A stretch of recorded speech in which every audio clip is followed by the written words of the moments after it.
धनकर साहब से भाजपा से आते हैं।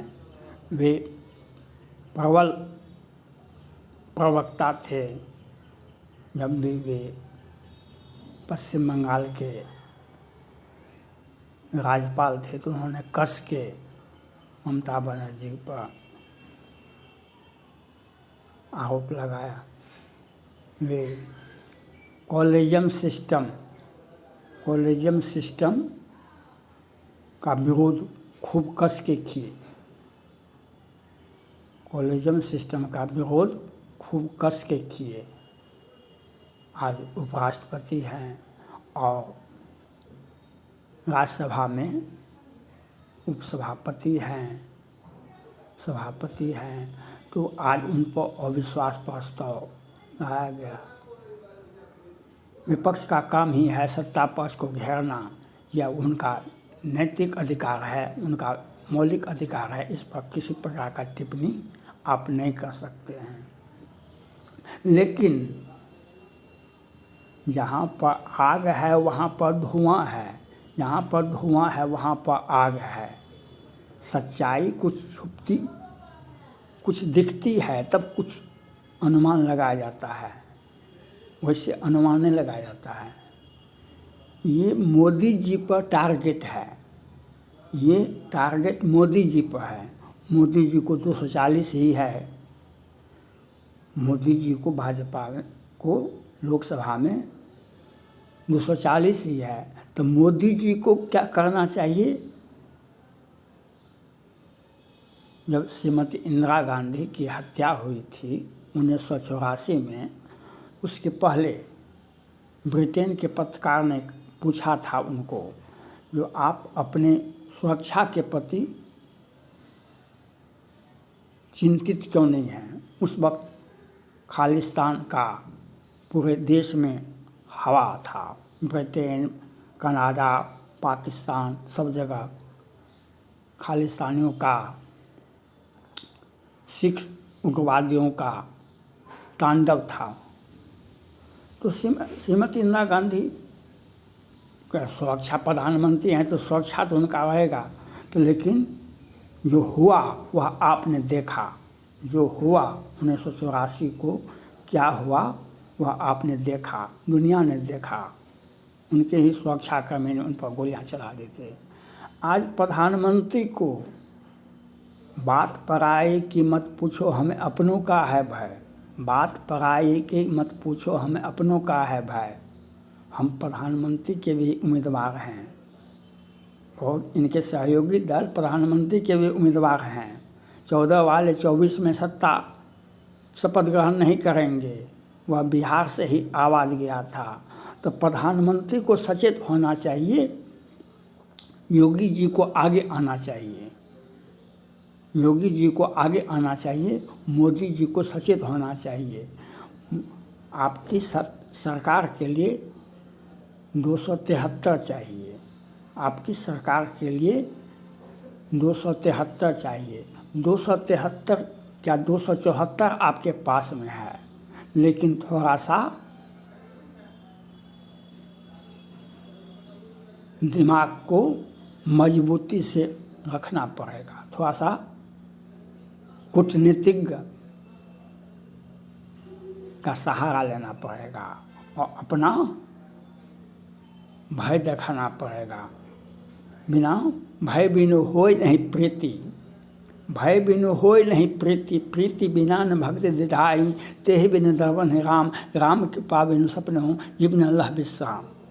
जब तक आपको हमारा भय नहीं होगा तब तक आप हमें कोई रिस्पेक्ट नहीं करेंगे, कोई भी रिस्पेक्ट आप हमको नहीं करेंगे। जब तक हमारा भय नहीं होगा आपको तब तक। तो मोदी जी को चाहिए अपना ताकत दिखाना, अपना कूटनीतिक का सहारा लेना। जैसे बिहार से हम हैं, एक सांसद हैं जो मंत्री हैं, चिराग पासवान जी 6 हैं, मंत्री भी हैं, जदयू 12 हैं। तो ये जो 6 और 1 और 12 19 हो जाता है। उत्तर प्रदेश में भी है, वह अजीत पवार भी का पार्टी का एक सदस्य है।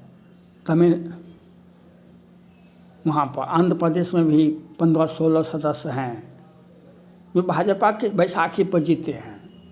इन लोगों के पास में कोई अपना वजूद नहीं है।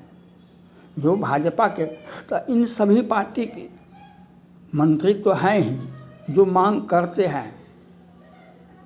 ये उल्टी गंगा कैसे न बह रही है? उल्टी गंगा 80+ विधायक हैं भाजपा के, मुख्यमंत्री नीतीश कुमार हैं।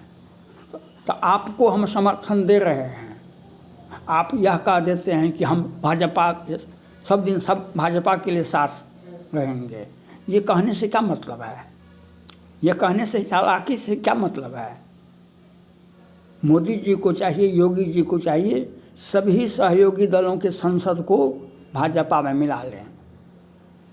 कांग्रेस पार्टी भी ऐसा कर चुकी है, कांग्रेस पार्टी भी ऐसा करवा चुकी है। तो ये सभी सदस्य, इनके सहयोगी को मिला लिया जाए तो 273-74 से अधिक हो जाता है। तो ये मोदी और योगी ही कर सकते हैं। भाई सारे आपका अस्तित्व कोई खतरे में नहीं, आपके पार्टी का अस्तित्व खतरा नहीं है। जितना समय होता आज हुआ है, उतना आगे भी होगा, उतना आगे भविष्य में, जब तक आप साथ रहेंगे तो होता रहेगा। आज हमको आपकी आवश्यकता है। आज आपके संसद का हमारा पार्टी में विलय होना चाहिए, पार्टी की सदस्यता होनी चाहिए, जो हम एकजुट रहेंगे। अभी बांग्लादेश पर, भारत पर, बांग्लादेश में हिंदुओं पर अत्याचार हुआ है, पाकिस्तान उसका साथ दिया है। तो जब सरकार मजबूत रहेगी संसद में, तब ये आप कोई बिल पास कर सकते हैं। संसद का सामना कैसे करेंगे? आपके बारे में कहेगा आप तो अल्पसंख्यक की सरकार है। तो मोदी जी को अभी समर्थन की आवश्यकता है। 273 हमको पहले चाहिए भाजपा को, तब आपकी बात दुनिया सुनेगी। आज जो हो रहा है भारत में, तो वह कमज़ोर सरकार को गिराने के लिए ऐसा होता है। तो यह मोदी और योगी को आगे आना चाहिए। भाजपा का केंद्रीय नेता राजनाथ सिंह को आगे आना चाहिए, मोदी जी को आगे आना चाहिए।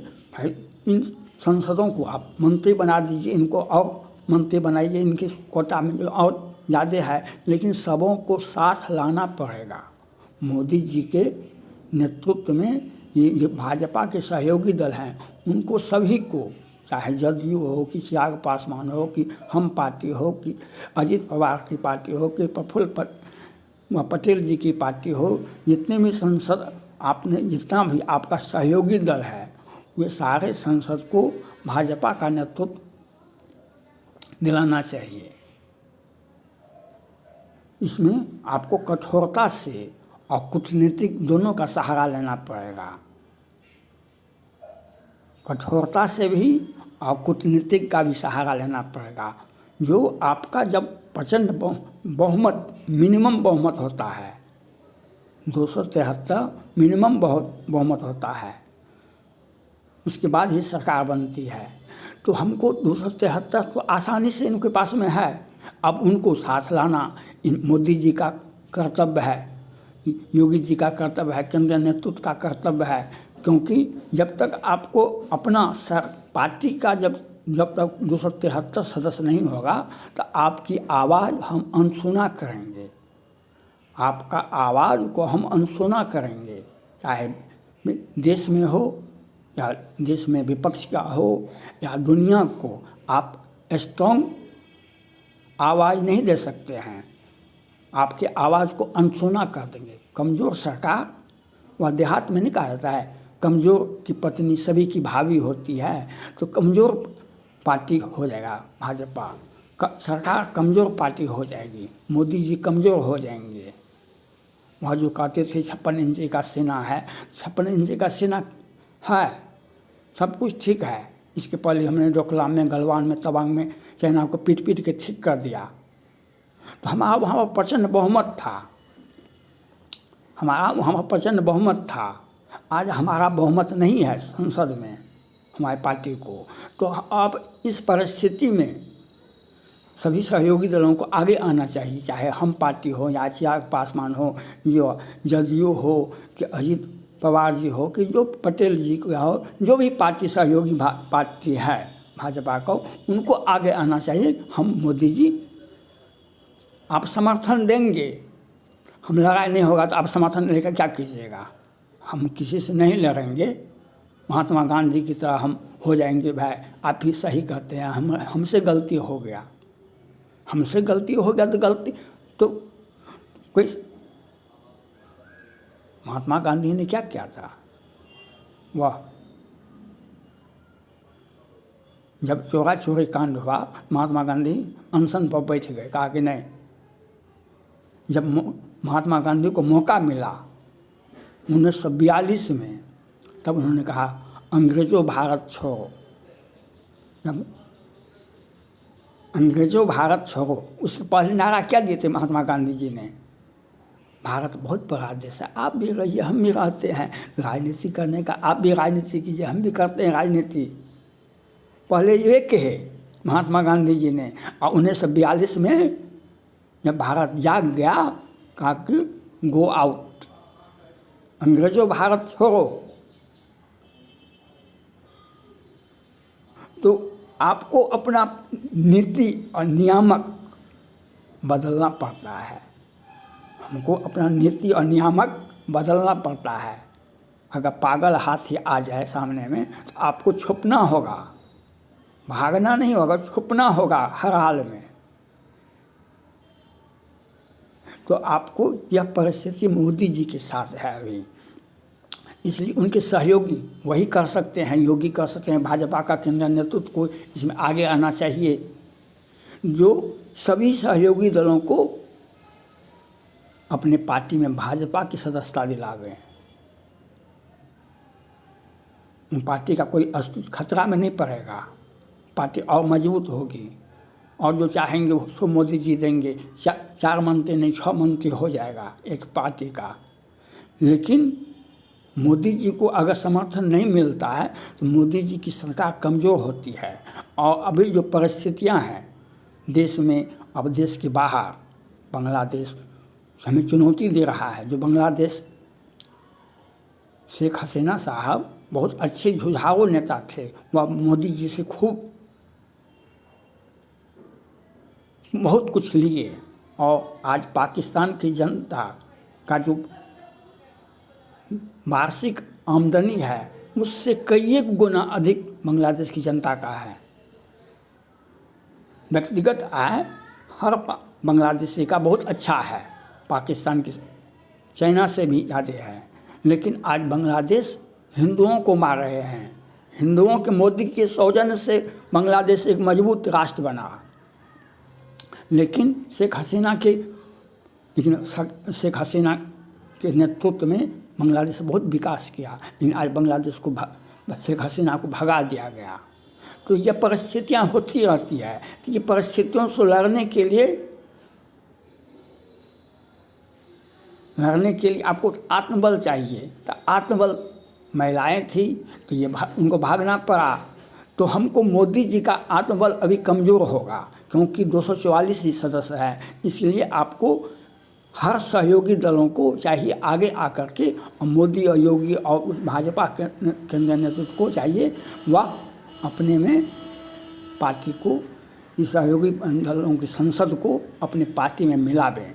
तब आपकी आवाज़ सुनेंगे हम और दुनिया सुनेगी। यह सोचना पड़ेगा, यह करना पड़ेगा। जब तक आपकी संसद की संख्या लोकसभा में बहुमत के पार नहीं होता है तब तक आपकी सरकार कमज़ोर है। इस पर जल्दबाजी में, ये तो धनखड़ साहब एक बहाना है, असली टारगेट मोदी है। असली धनखड़ साहब एक बहाना है और मोदी जी टारगेट पर है। Thank God.